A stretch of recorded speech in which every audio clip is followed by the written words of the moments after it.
Hey guys, today we're going to be checking out the Final Fantasy 15 review by Max0r. Before we do that, I wanted to talk to you about a friend of mine named Caitlin. Caitlin's part of a 1-2 punch over at If You're Feeling Adventurous team, and if some of you might remember, they reacted to a couple of videos of mine, and I think I killed Zach from the Adventurous team at one point, which is all fun.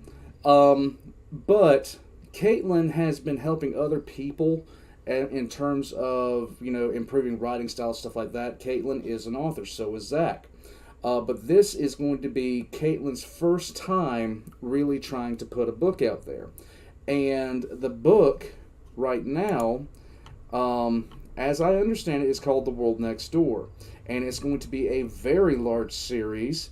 And she has asked me if I'd signal boost her Kickstarter for it. And, well, signal boosted. So, if you guys are interested in helping out and aspiring, well, not aspiring, she is an author. What am I talking about? See, this is why you guys keep on coming back, to see how much of an idiot I am from day to day. But with that being said, I'm going to be putting that in the links to her Kickstarter and a general synopsis of the book in the description down below. If you guys would like to support, let her know the old man sent you.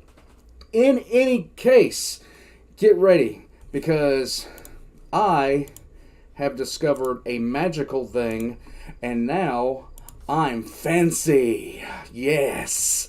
Okay. I'm an idiot. You guys know this. I don't know why I do this kind of stuff to myself. Anyhow, this was requested by the Screaming Midget. This is Max0r, so I'm already anticipating half my sides being detonated before the end of this. I've run my mouth too much already.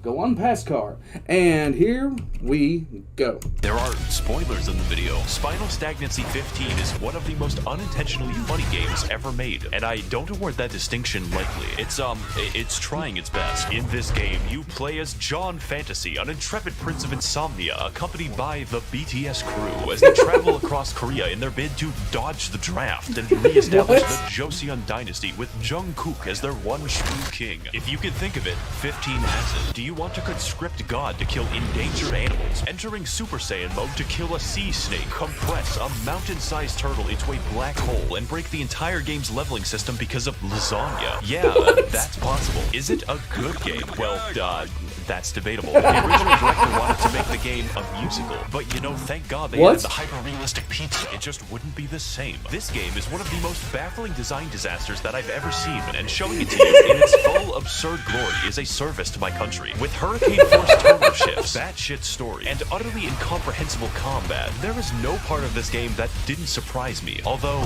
I don't think they intended that. So come along as we dive headfirst into the boy band madness and recall the finest game of 2016. If you know any Latin, this game is fucking insulting. Our story begins with the King of Korea, whose name is King Lightheaven, the 113th. I looked it up on the wiki. Their dynasty is only 2,000 years old, meaning for him to be there, every single male king must have fucked at 17.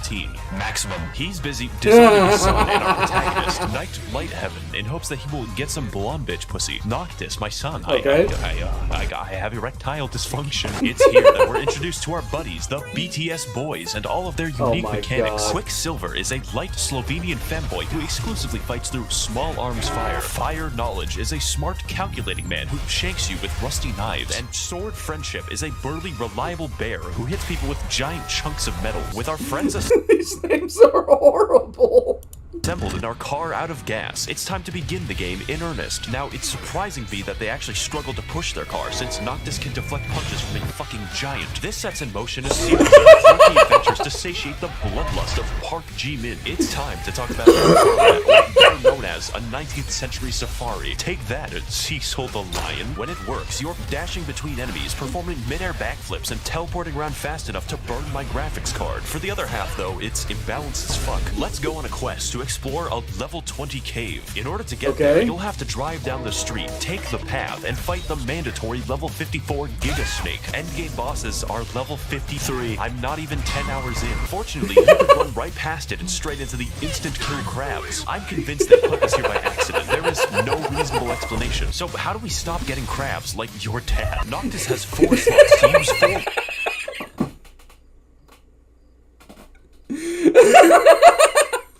weapons of various movesets, including swords, bigger swords, London resident, hydraulic press channel, rock on a stick, gun, and magic. Mind Freak is pretty cool, but bullets work a little faster. Each enemy reacts differently to each weapon, forcing you to switch up your playstyle, or alternatively, just hold down the sword button and watch the game play itself. I can just feel the variety. But by far, the best weapon in your arsenal is the point warp, which allows you to travel arbitrary distances at will. Oh, buddy, hang on, I see a pixel like 5 miles away. The primary contributor towards the game actually being fun is point warp, even when I use it to cheese the game. Not to mention, the animation budget is absurd. Every time you hit someone's back, every single time you parry a boss, for every boss, there is a unique animation. You can really feel the animator sweat as he nears the end of his 13-hour Japanese workday at the Square Enix Insane Asylum, leaping 60 feet to stab a dog, a mid-air sword fight, and a triple backflip to dunk a crocodile. It's all here, and it's really janky. A common theme for Final Fantasy 15 is that it's fun when it works, but it doesn't often work. So before our thrilling performance in a fucking Dongduchon, I'm losing my mind. It's important that we go over the rest of our thrilling Korean lore to answer such questions as, why has our dad sent us to Nevada? Why is the cow big? Why won't YouTuber Sulamaki Watami collaborate with me?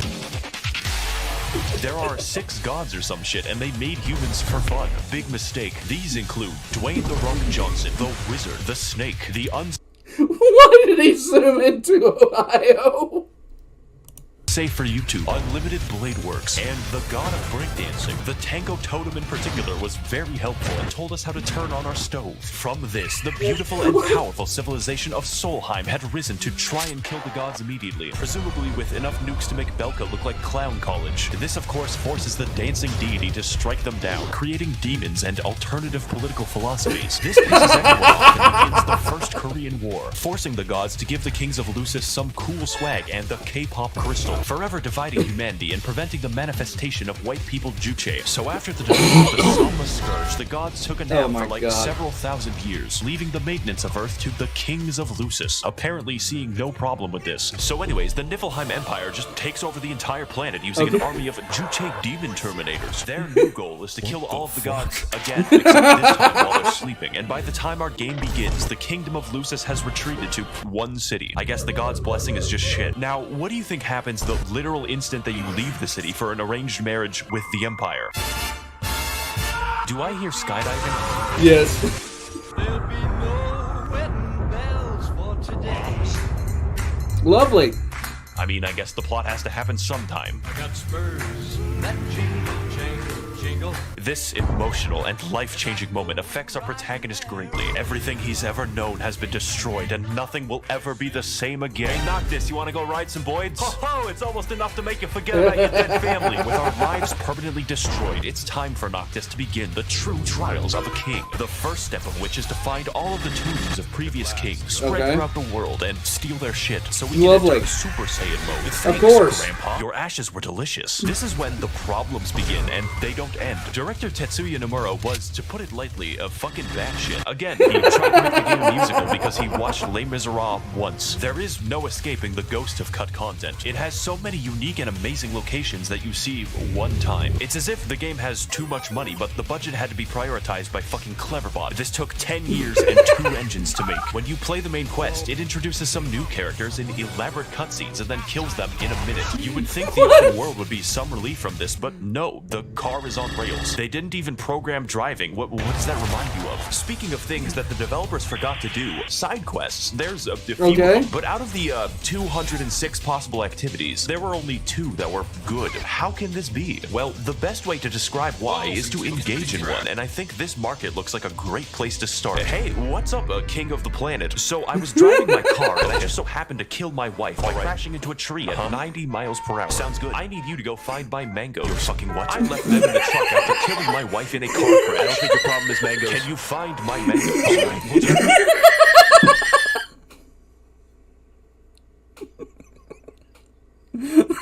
That's so stupid.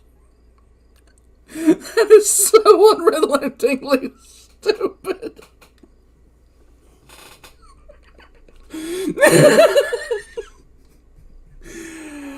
Oh, yay.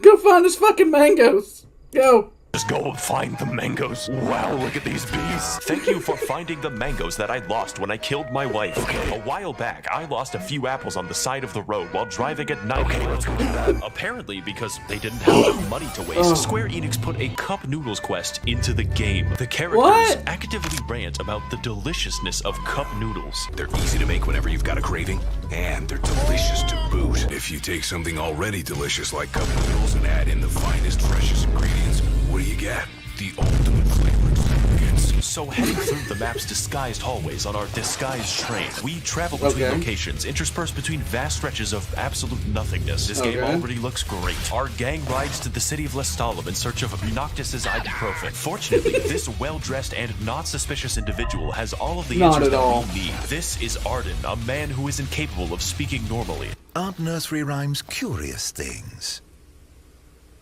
The fuck? What? He is willing to Dwayne "The Rock" Johnson's medicine cabinet, and we accept without hesitation. So after entering his white van with free My Chemical Romance CDs, we arrive at Dwayne "The Rock" skyrocketing rock slide rocket sprocket. I came here to clear a headache. So for Noctis to gain the god's power and defeat the Empire for good, he has to beat half of them up. Kind of like the Empire does, but he's the correct family of inbred designer dogs, so it's different. A prolonged and painful fight against Dwayne's masturbation arm ensues, really highlighting this game's focus on spectacle at the expense of my sanity. But eventually, we scratch his arm into respecting us, and he McFucking kills everyone.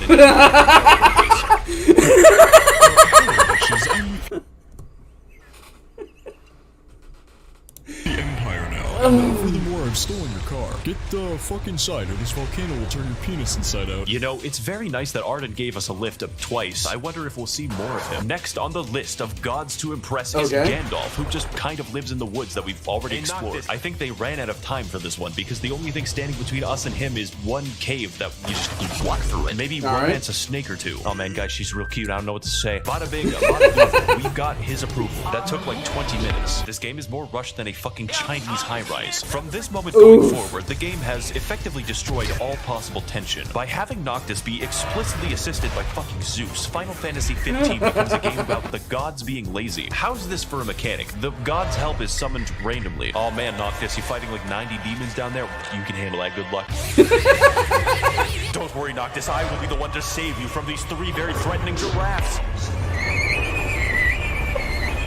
You can thank me later. You know, we've gotten pretty used to this game. The vast open world, the fruit truck incident, or having a car. We'll throw that shit in the trash. This game turns from an open world adventure into a linear corridor halfway through. Although that's giving the open world a lot of credit. I don't think I'm going to miss this guy. From this point onward, we are eternally trapped in the cut content zone. The devs made a nearly perfect recreation of Venice with no side quests in it. Look at the detail of this town, the beautiful architecture, the unique art. I was there for 10 minutes. Once. It's actually impressive that they're willing to waste this much time. Even the NPCs in this town are just fucking off. The bartender for the only restaurant in the city talks like he wants to fucking eat you. What the fuck do you mean, Eldritch Abomination, Satoshi? Get back to the office right now and animate another 100 backflips. So after owning God 1 and God Nude, it's up to Noctis and the Bacchus to head to the Imperial capital and retrieve our K-pop crystal. That is until Arden shows up and he derails the entire fucking plot. Oh no. Bitch.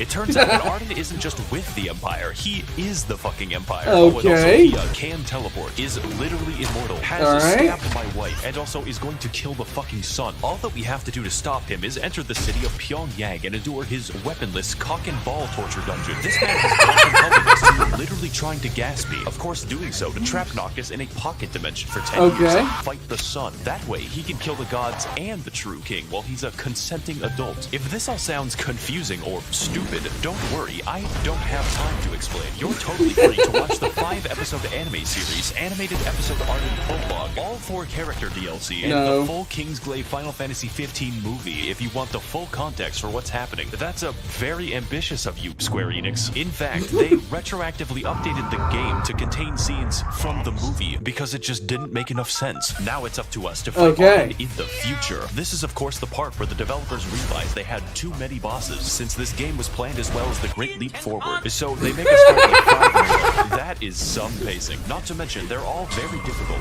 One might say absolutely unplayable. As it turns out, valuing your own time by not playing the shitty fetch quests gives your experience vastly below what is expected. We aren't even strong enough to fight the big snake. I could go back and do some quests if I was fucking stupid. No, we're going to do something much worse. Okay. How to break the entire game. What we want to do is travel back in time to Venice and endure the 5 minutes of gondola riding. Okay. You cannot skip it. We do this to head to the cannibal restaurant and dine on some photorealistic lasagna. This step is non-negotiable. Next, what you're going to want to do is time travel further in the past to Nevada. Watch out for this guy. He might try to steal the platinum chip. Go and initiate the quest where you're supposed to fight the huge fucking... Watch out for that guy. He does try to steal the water chip, and the game was always rigged. Blastoids for 2 hours. You can try to summon God, but he is powerless against the big turtle. Congratulations, you've unleashed unstoppable death into this world, and now it's up to you to destroy it. This is the Ring of the Lucio. You get it after visiting the 2-hour ball-twisting dungeon, and can be used to compress enemies out of existence.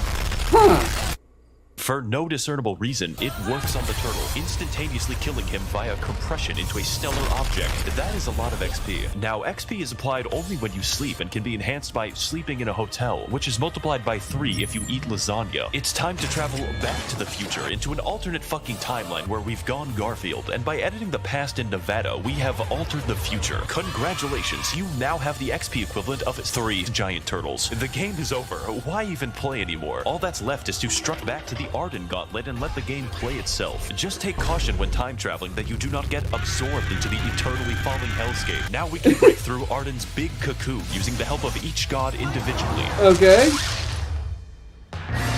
Although, they apparently can't just kill him because that would free me from this nightmare. Your wife's ghost also shows up, and I'm gonna be honest, I forgot that Luna Freya was in the game because she's a walking plot device. The game has no autonomous women in it. Very based of you, Japan. As for the ending of the game, it's everything that the developers had left over. Big Dog, and fuck it, he's in the game now. There he is. Man. Yeah, do it, just put him in the geometry. Hey, Noctis, I need your help to retrieve 10 metal after I killed my wife. I thought I was done with this. Killed Noctis' grandparents with a fucking bazooka. So by the time we've reached what is essentially the Joker, I can say with confidence that I am fucking done. It's very fitting that Arden's only motivation as a villain is to personally screw with me until the final battle, because that's exactly what the game has accomplished. The game even says it out loud. Spite's all that's kept him going. Really? You're gonna go with just spite? Killing Arden is pretty much a formality at this point. Only made more expedient when God gets off his ass and actually helps me by the final boss fight. What a cool mechanic. Much like the rest of the game, I don't know what's happening, and yet I'm winning. Now, as I watch Noctis painfully throw his body onto the various today's subject, unconventional warfare tactics. The game even feels the need to be so ridiculous and dramatic that Noctis McFucking kills himself so that he can double kill Arden in the afterlife. But really, that's just why? Final Fantasy 15 realizes to some extent just how ridiculous it's being. The fact that it doesn't care for even a second how much money it throws away, how over the top the set pieces are, or just how fucked up the pacing is kind of endearing. The game has altered genres hour by hour. It has both too much money and not enough money. It's both an open world game and a string of set pieces. And the combat is great. Or it's terrible. One could say it depends on your outlook. There's this moment near the end of the game where it asks you to reflect. It's taken pictures of you throughout the game, and I was going to choose the one that exemplified my playthrough. I didn't think that it meant much until the final cutscene where Noctis shows a picture of the massive turtle to his wife, looking fondly back at all the broken experiences he went through, and I burst out laughing for several minutes. Nothing will ever describe to you what the game is about more than that. This product is not worth any of your money. It will never be. But holy shit, maybe it was worth my time. Okay. Oh my god. Okay. You